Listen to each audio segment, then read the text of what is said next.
Yo, in today's video, we're going to be talking about the new cursed role and why I think the Phantom is actually great for the game, but also kind of bad. Before we jump into today's video, I just want to mention, guys, I've been doing so much this week. It's been madness with content flowing out and all the positive feedback. I can't thank you all enough for the support. We also reached 600 subs and we're nearing the next milestone. So thank you all. We are actually doing a giveaway for the new clown pack for Deceit 2. One of the legends in the community is backing it, so show us some love. All you got to do to enter the giveaway is hit subscribe, like this video, and join the Discord. Link is in the description for more information, so I'll see you there. We will also be doing another giveaway when we hit 1,000 subs, so keep an eye out for that, and I'll see you guys in the ritual. Catch you in a bit.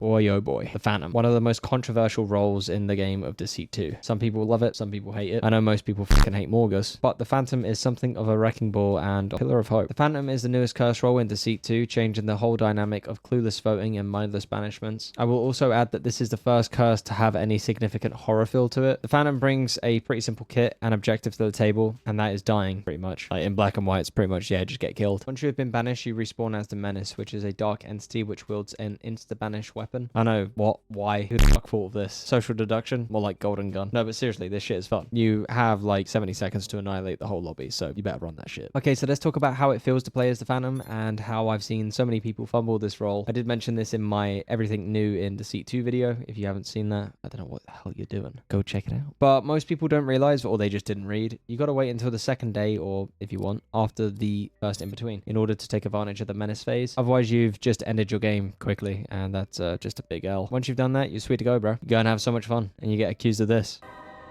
I told you, bro. Leave me be. Yeah, nice aim. What?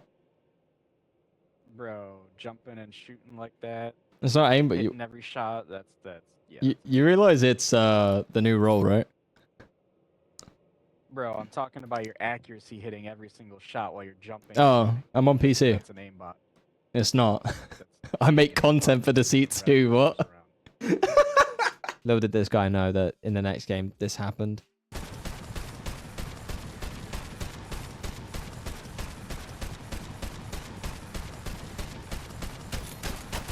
No!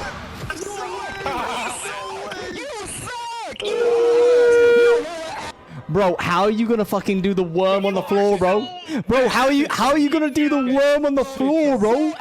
Bro, you're sliding on the floor, bro. You're sliding on the floor, bro. Bro, slide until you're levitating, bro. Nah, bro, listen. Do not ADS, bro. Do not ADS. You know what I'm saying? Listen, you're sliding on the floor, bro. Don't talk to me, bro. Note to self, don't get ahead of yourself. So it's pretty simple, right? Wait till day 2, get banished, easy win. No. The Phantom is OP in many ways, but it is not a walk in the park. You need to understand that upon loading into the lobby, everyone and their auntie Susan knows that there's a Phantom because, well, the boys at World Makers decided to plaster it on your screen. So everyone is on edge, not wanting to vote anyone out, and they'd be right to do so. Now, let me explain that when you are Phantom, if you decide to run up to people and spam punch, people are going to be hesitant to vote you out as you may be cursed. This is where things become complicated in regards to trolls, but we'll get into that in a second. I would say the best way to get voted out would be using a standard strategy from the infected side, is to use a mask and shoot someone, but get caught, and do it convincingly. Don't say, yeah, vote me out, see what happens, bro. Try act like you genuinely do not want to be voted out. This will cause them to fall into your trap. Now, the second thing that the Phantom needs to be aware of is that timing is key. If you're banished too soon, you're against a whole lobby, which is aware you exist and will prepare for the Menace phase, unless, you know, they're not very aware of the role and they're new to the game. One taps are great, but you'll still have 100 HP and there's 8 people shooting at you. 2 headshots, you're gone, son. Play smart. Try and make it to around mid-game. Or if you feel like terrors are targeting you, drop into the deep end. The other negative is being banished too late. When you are too late and people are separated, once the ritual destabilization happens, you are left with no second sight to find out where the last person is, and within 70 seconds it's pretty difficult to do, so be aware of that. Regarding the trolls, which might spam and break rules that usually get voted out within 20 seconds, now comes with a slight, if not big, hesitation, and in some cases they don't get banished at all because we don't want to risk having a potential Phantom in our game, right? But what if they're not and they're just trolls? We don't vote them out, so now we have to just deal with their bullshit. However, if you are in fact cursed, you might be left not getting voted at all, as you haven't convinced the lobby that you do do not want to be voted out, which is the key part of this role. Convince people you do not want to be voted out and want to stay in the game. Seriously, just act as if you're infected and you're trying to convince them that you're human. For a summary, this role punishes people who vote cluelessly, which is good for the game, thank God. But it can also be a reward to players who tend to troll. If done the right way, it can be fun, but if you just mic spam or whatever, just yelling down the mic or playing music, whatever, just being annoying, then it's just generally not good for the game. And I think this is probably the biggest thing, is that it doesn't encourage that playstyle, but it's like there is no sort of penalty for it unless, you know, you get reported and, you know, they catch you sort of thing. But I mean, in game, there's nothing that players can actually do to kind of get rid of that troll. You know, you're stuck with that troll in your game if they're the phantom. I think something will happen. I think they'll try and figure out a way of making it work, or maybe, you know, the report system might be more efficient in the future. I'm not sure. But also, just some more important information if you've not played as the Phantom yet. The Phantom cannot use any other items, but let's be honest, do you need them? You have a pistol with limitless ammo, with no need to reload, and it one-tap people regardless where you hit them. You also have unlimited adrenaline speed, and you have 70 seconds to kill people in the lobby, otherwise it's over for you. Once people saw how the Phantom worked and that you can essentially just annihilate an entire lobby within seconds, people kind of took to going against this role and saying that there's no social deduction element to it, and it's just turning into like an FPS or team deathmatch sort of thing. But no, actually this role has one of the biggest social deception traits to convince people that you are not something and you're lying to them. That is social deduction. You know, it's a big risk, big reward at the end of the day. You can't go into the game going clean slate. I'm not going to do anything bad because I don't want people to vote me out within the first day and then I get banished. And you also can't just flip side on the second day and just go rampant. You need to really mix into your gameplay and ramp it up slowly and gradually. Like I say, maybe by the time you're in round 2, you can then get a mask and start shooting people, and I'd say that's probably the best bet to use at the moment. Or, you know, find a noobish player and cuff them, beat them up, whatever, just annoy them, and then they should vote you, and then hopefully they tell everyone else that, you know,